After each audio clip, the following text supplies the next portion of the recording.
in the wake of Putin's annexation, in quotes, signing decree, the Ukrainian president immediately said, we're applying for accelerated membership in NATO. Is that a reality? I mean, because as I keep reminding people, once that happens, Russia's at war with NATO as well because of the mutual defense commitment. Is that a... Well, on the question of NATO and Ukraine, we've said many times in the past, we are in favor of their accession to NATO. But how do you do that and avoid a broader war?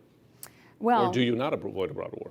At this point, we want to make sure that we do things to avoid, obviously, an international conflict. But meanwhile, this is so fundamental because if we accept that a neighbor, a powerful nation, invades a sovereign neighbor, well then everything we have worked on since the Second World War is not standing. It's done.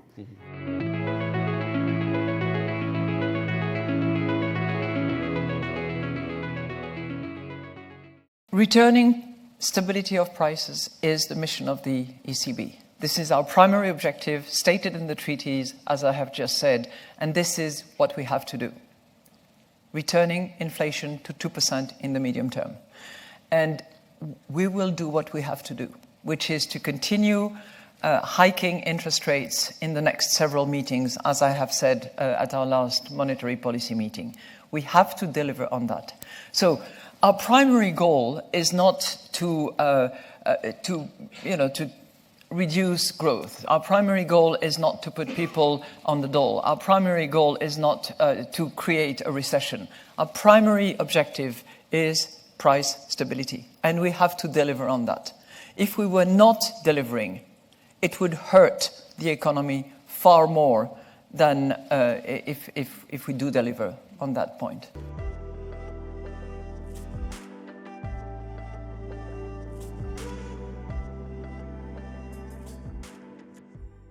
Obviously, we're focused on chips. I have a job to do. We have to make sure we have leading-edge chips produced in America. We don't now.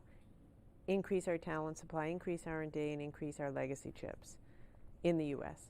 But beyond that, you can't have any innovation without chips. Right. And so I think that to have a strategy around other technologies, AI, pharma, biotech, quantum, machine learning, all these other areas, to have that roadmap matched up with what we're doing in chips would be super important, because the most cutting edge technology in terms of chips has to be in America. It's not now. It's in Taiwan now, not here. Right. But to know, for example, okay, this is the strategy of where AI is going, what we're going to need from chips, will really inform the way we invest.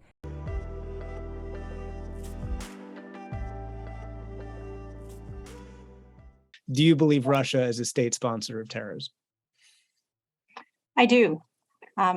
All we have to do is to look at the scenes from Bucha and Izum, where we've uncovered torture chambers, mass graves, and I believe, sadly, that Vladimir Putin has been sponsoring terrorism. Rape as a weapon of war against the women of Ukraine.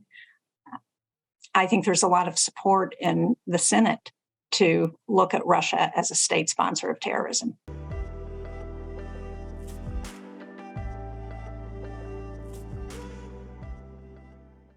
I see my mission as being to ensure that Moscow can never again weaponize its fossil fuel resources to attack our collective security. This mission, of course, is also front and center in the Global Energy Center's report.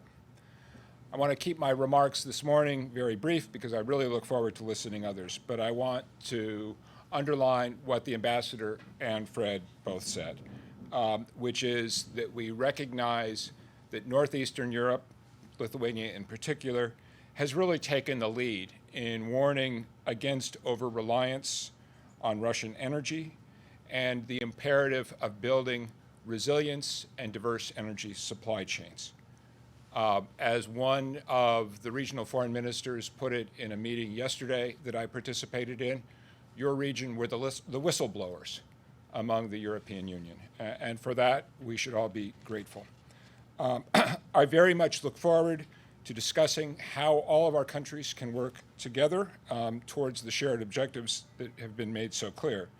But I want to assure you that these complementary issues, energy security and energy transition in the transatlantic context, will be at the very top of my agenda, and I very much look forward to your advice, your support, and your collaboration in the months and years ahead.